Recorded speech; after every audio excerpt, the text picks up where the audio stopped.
Look at Hope taking time for you. She's a nice person. All right, my name is Frank Sanders, although everyone pretty much calls me Bert. I'm a student at UNT and Collin College. I have a degree in networking technology and working towards a degree in cybersecurity. Based on today, I'm going to be talking to you about IPv6, where it came from, why we need it, and pretty much so you can get used to how it's going to be adopted in the future. All right, to understand basically IPv4 and IPv6, you've got to understand what TCP/IP is. Basically, this is the suite of protocols that is used to connect all your devices over the internet.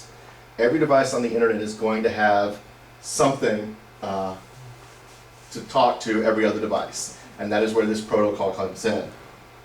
Basically what it is it's an address that is used to tell how to get to those devices. And as such, basically it uses the client-server model. There's, you've got the client, which would be something like your phone, will have an IP address. It's talking to your cell provider, stuff like that for smartphones and things like that. You're at your office or your school, you're going to have your computer that you have there talking to that, home computer talking to your ISP, stuff like that. All that is based on that IP protocol. Now, basically, like I said, it's used to send the communications.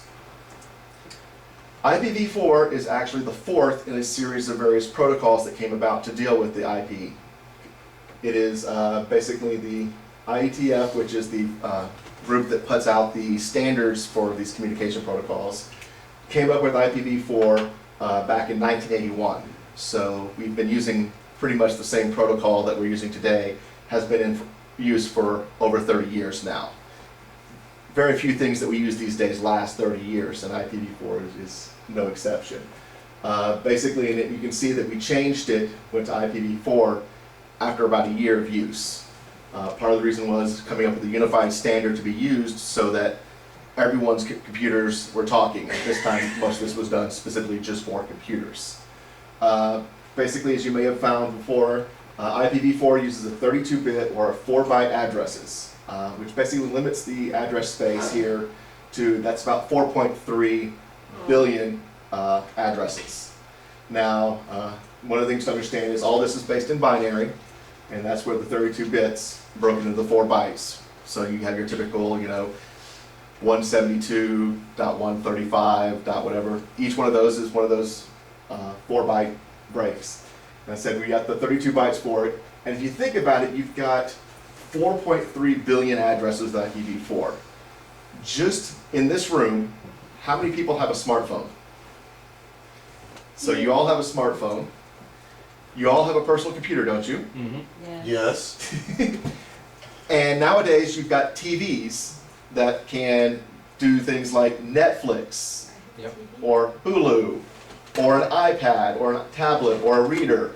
All these devices are connected to the internet. Now, think about the population of the world, and just in this room, how many devices do you have, Lee, That have an IP address? that you have here right now with you? 4. Matt? I've got 1, 2, 5. One. Currently have one. I myself have this computer that I'm using, I have my phone and my tablet that I have right here, and another laptop that's nearby that's also connected, so there's 4. So just in this room with the people we have here, there's over a dozen IP addresses used for no more than half a dozen people. Now if you think about that, there's only 4.3 billion, there's about that many people in the world these days, so there's not enough addresses for everyone to have it. So the problem being is the tech boom of the 90s led to basically a flood of devices that use IP addresses. Basically, you've got the number of people who use the internet. When I honestly started, playing on the internet, most of the stuff was bulletin boards. We still used modems, stuff like that. Yes, I'm older than dirt. Nowadays, kids are getting phones at 6 or 7 years old, or iPads and stuff like that.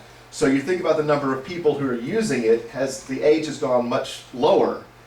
And so there's more people of that total population that are using devices. You've also got always-on devices. I'm sure everyone here probably has internet at home, and you no longer use a modem. You don't dial in. You actually usually have a modem that is always connected to your internet. As such, that's taking up an IP address that's constantly being in use. You got to realize, of course, to use that device, your device is going to have to connect to that, which means it needs another IP address. So as the devices have increased, the prevalence of devices have increased, the number of addresses that are being used has gone up pretty much exponentially. Basically, what happened is some quick fixes came out. They realized early on they were going to have a problem. Shortly after the IPv4 came out, they started going, wait, there's too many devices that are coming out here, we've got to come up with ways to fix it. So basically what we have here is, what a lot of people are familiar with is the use of the network address translation, or NAT. Basically, it allows you to use a private network that's not routable, that you can sit here and use that to share an IP address amongst devices inside your own private network. Most people who use this in their private network is the case where you'll have one of the, put in your router, you go in, connect, and you have an IP address of a 192 address or a 172 address or a 10 dot address. Those are the non-routable NAT addresses that are used. Multiple people can use that same address because since there's not connecting to everyone else, it's going through your router, it doesn't take up all those addresses. Those addresses can be used multiple times. It is just a quick fix because you're still having to use the address to get connected. As more and more households come in, more and more mobile devices, those addresses are still being grabbed. Basically, one of the other things they've done is using DHCP, which allows you to lease and renew IP addresses so you're not holding onto the addresses forever. So the thing is, that does leave the problem of using that. A single device can have one address one day, and then next week when you connect to it, it's got a completely different address for an IP. Therefore, it's not unique to that, but it's designed so that it doesn't use one that's already being used by someone else. Websites are now using some virtual name-based hosts to do that, where you can have a static IP address that can actually have multiple names go to that same site, and they use pretty much a virtual way of trying to segment it so that you can get multiple people off of a single address. Over the time, when the internet first started, they were giving out classless or classful addresses where you'd have your Class A addresses, which were primarily, that first octet was given to major corporations. IBM, Xerox, stuff like that would have those addresses. Mostly because with the way that this network is set up, you have that first octet and everything else after it is all the hosts that you can have on there. And so with that Class A, you had a whole lot of hosts, and they figured the big corporations, the people who were doing the backbone like MCI and Sprint and all that, needed to have those addresses. What has happened is now they realize they don't need all of those addresses, and so they started releasing those addresses out to other people to try to do that. So that's what they're using to try to reclaim those addresses to get them out there. Again, these are all just quick fixes. Again, 4.3 billion, number of people, number of devices, it's not sustainable. Of the approximate 4 billion address, there's those three ranges that I said that are used for the private networks. Like I said, they're not routable, so they can be used by multiple devices at the same time because those devices aren't actually giving that address to the devices. When you connect to a Wi-Fi network, you're on that network, you're given more often than not a private address, and everyone is seeing you as coming from that hotspot or whatever that you're using. Therefore, you're still using the one IP address, but then you've got everyone internally who's using that private network. Again, it's one of those, you don't have a way of uniqueness for every device that way because you pretty much blocked off the routing, which does cause, some security and some speed issues and such.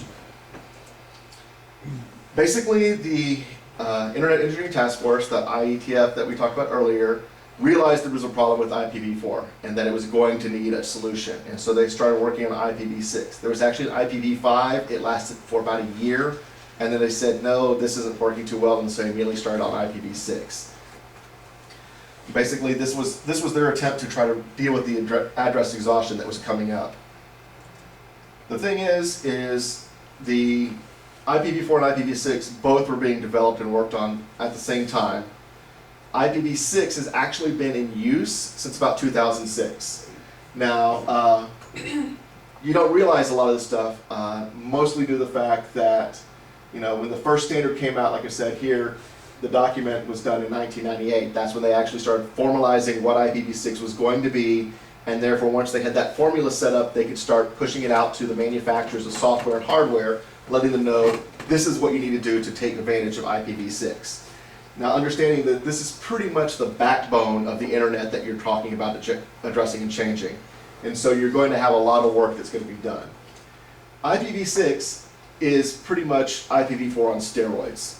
If you think of IPv4 as those 32 bytes, you've got those 4 numbers, those 4 octets. You've got 4 times that in IPv6. Now, it's a little hard to see on here because if I were to put all the zeros and everything out there, it would probably fill up the whole slide.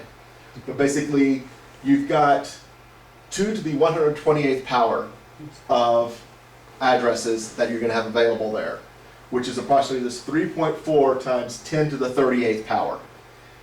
Basically, add 38 zeros behind 3.4, and you're going to have how many addresses there are. A lot more than 4.3 billion. In fact, it's 7.9 times 10 to the 28th power number of addresses that you have. Much more than you'll probably ever need for the population of this planet. That's even if, you know, you had everything was connected. Basically, because the size of IPv6 compared to IPv4, the numbering address that we're used to of that, you know, 10.2.3.4 isn't going to work too well because you've got 4 times as many. So you're going to have a much larger number to deal with, and it's going to be a little bit harder to handle for notations. So what they've come up with is they're using a hexadecimal code as opposed to just the binary code. Difference between binary and hexadecimal is binary is based on a power of 2. So each number represents a power of 2, 2 to the first, 2 to the second, all that. Hexadecimal is a power, basically is based on the 16. So basically you're already sitting here up at a number that is 4 times what the original one was, which is, considering there's 4 times as many octets to deal with, it helps do it. What you have here is, these are the hexadecimal things, and what they do is they use colons because it makes it a little bit easier to read.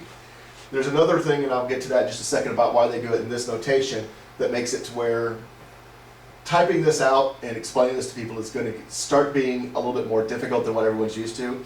It's a new format, but people have to do it. Basically, one of the other things with IPv6 is there is security built into IPv6 that was not originally built into IPv4. Basically, the Internet Protocol Security, or IPsec, was actually developed for IPv6 when it was done back in the 90s.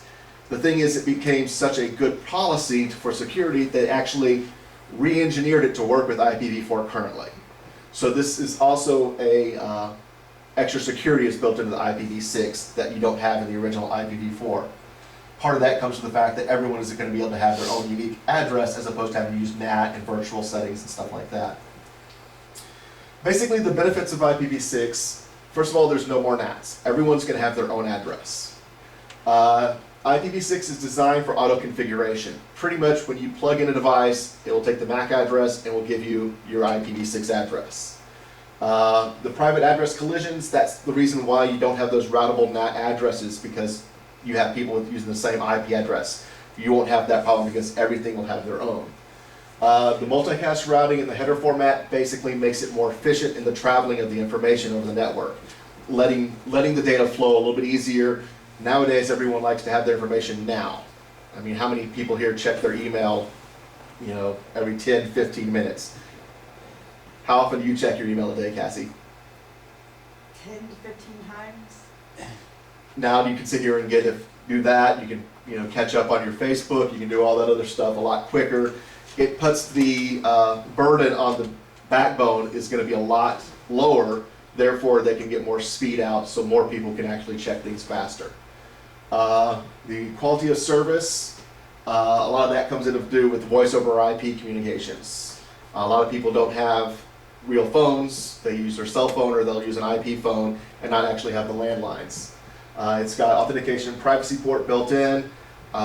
Because everyone's going to have their own individual IP address in IPv6, they do have some privacy controls in there because you don't want to have someone be able to track you with every little thing you do based on that IP address.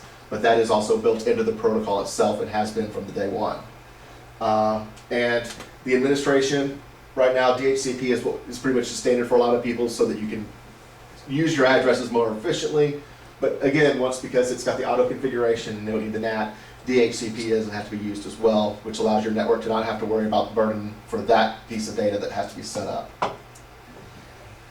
Basically, again, what we were talking about with the privacy, there are extensions that are set up into the protocol that allows you to do a random host identifier. Basically, with this, with your network prefix, which is what is parts of the IPv6 protocol, you've got those 128 bits of information.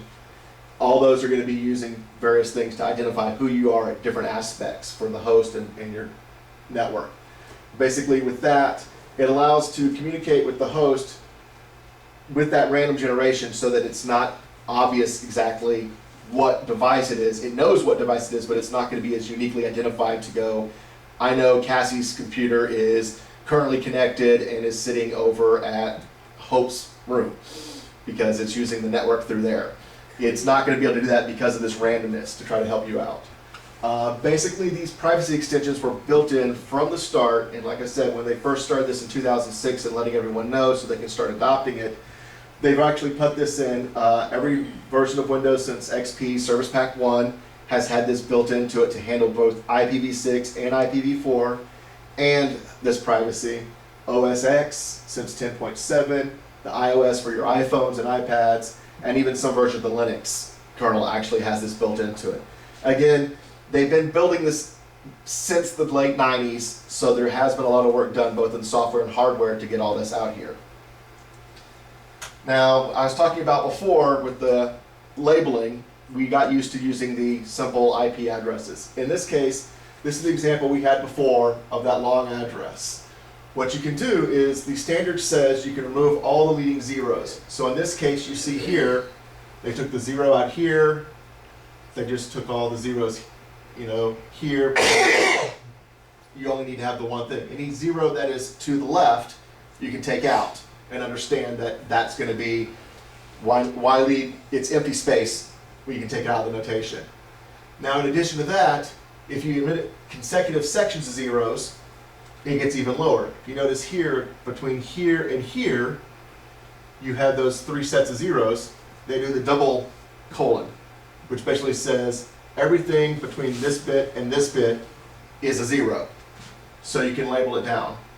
Basically, you can go from this long address to this one, and once you understand the rules, you can actually understand it, how it's labeled, and realize there's more information there, but you don't have to write it out all the time.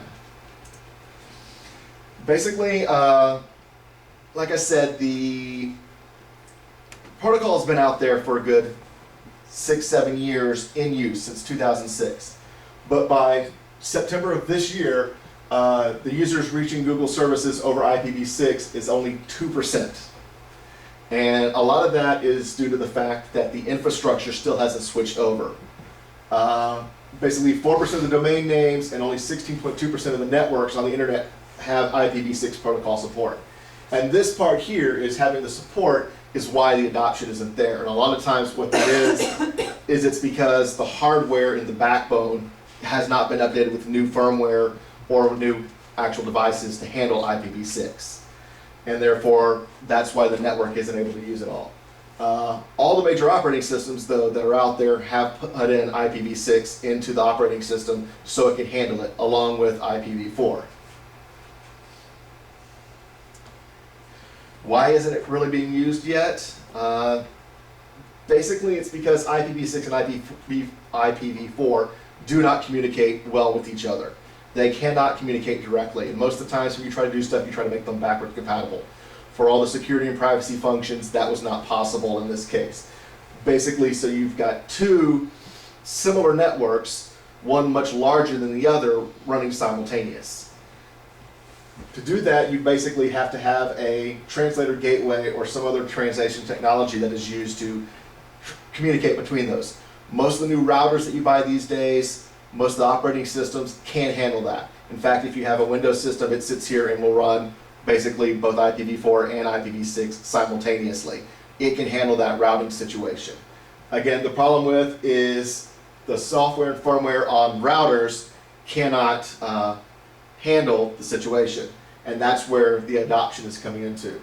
The devices that currently are not set out that people are using is the voice over internet protocol, voice over IP, laboratory equipment and printers.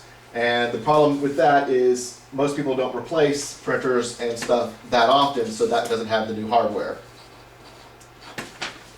So at this point, I've got copies of the presentation along with some information if you're interested. Basically, Cisco did a report about the adoption of IPv6 that was done in April of this year with the summit. So I have copies of that here for people who are interested in seeing exactly what Cisco, who does a lot of the routing equipment, is out there, has found in their studies for the IPv6 and why it hasn't been adopted.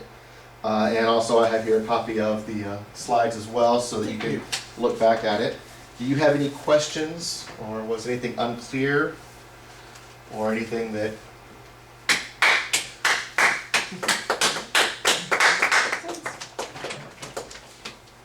Thank you for your time. I know you didn't have to be up here, but I appreciate it. 21.